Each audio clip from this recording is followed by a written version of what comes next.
ทุกคนคอยสร้างโยสร้างกีตาร์คลิปนี้ก็จะพามาเบิ่งพินเป็นพินโป่งเด้อตัวนี้ยังเฮายังบ่ได้เจาะบอนหูบอนซาวโฮบอนเสียงมันออกนี่ยังบ่ได้เจาะแต่ว่าเป็นพินโป่งเพราะว่าตอนนี้กำลังถ่าที่จะติดปิกอัพแล้วก็จะมาเจาะอีกเทื่อหนึงนะเป็นพินขนาดน้อยโดยทุกคนเด้อประมาณนี้เนาะ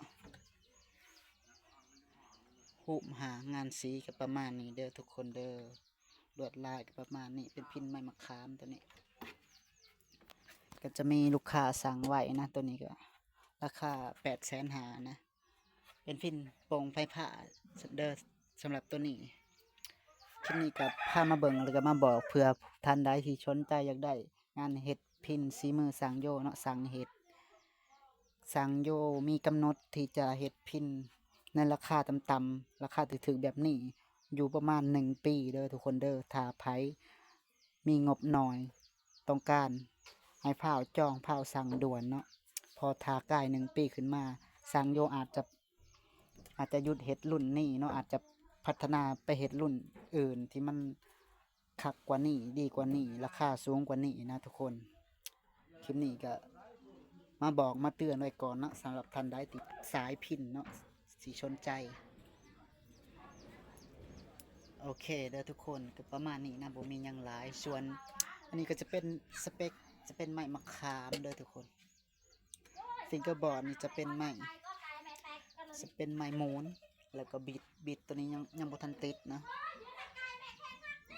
จะเป็นไม้มูนเส้นเดียวกันเด้อทุกคนเด้อเป็นพิน3 สายส่วนไม้มะขามนะตอนนี้มีออเดอร์อยู่ทั้งหมด11 หน่วยรวมทั้งหน่วยนี้เนาะถ้าเบิดชุดนี้แล้วจะบ่มีแล้วไม้มะขามนะจะเป็นไม้ตัวอื่นนะทุกคนมันจะเป็นไม้กระเด้าต่อไปจะเป็นไม้กระเด้านะจะเห็นส่วนไม้มะขามนี่จะบ่มีแล้วไม้มะขามทั้งต้นจะบ่มีแล้วจะเป็นไม้กระเด้านะต่อไปทุกคน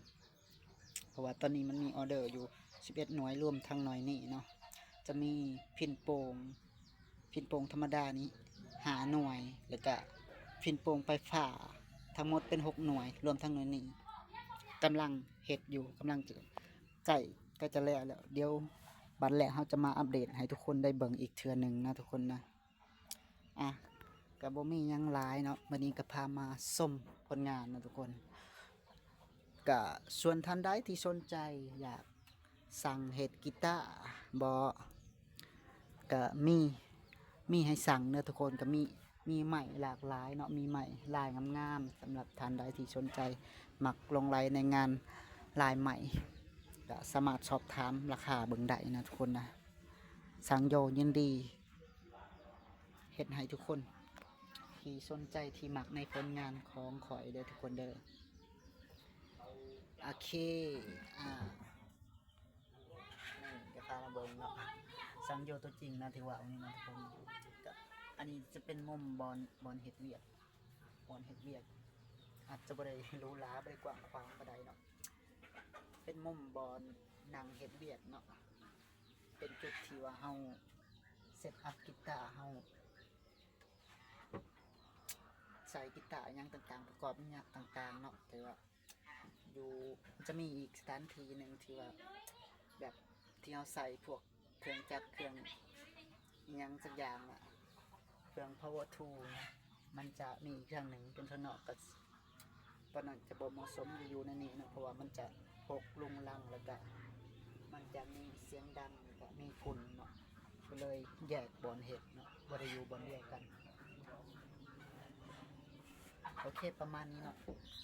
คลิปนี้ก็บ่มีหยังหลายเนาะขอบใจทุกคนที่เข้ามาเบิ่งคลิปสังโยครับสมรับฟังเนาะคิดเห็นอะไรก็สามารถแสดงความคิดเห็นกันเข้ามาได้เนาะถ่ายกับฝากทุกคนกดไลค์กดแชร์กดติดตามกดคอมเมนต์ให้กำลังใจสังโยในช่อง YouTube โยสังกีตาร์หรือว่าโยโย่กีตาร์แมทหรือว่าจะเป็น Facebook แฟนเพจโยโย่กีตาร์แฮนด์เมดหรือว่า Facebook โยสังกีตาร์เนาะมันจะมีหลายช่องทางติดต่อหรือว่าทางแอปสีขาวชื่อสังโยหรือว่าโยสังกีตาร์สามารถพิมพ์ค้นหาติดตามกันได้เป็นกำลังใจกันได้ โอเคขอบใจทุกคนที่เบิ่งคลิปเด้อสำหรับคลิปนี้ขอจบคลิปเพียงนี้เจอกันคลิปต่อไปเด้อทุกคนเด้อ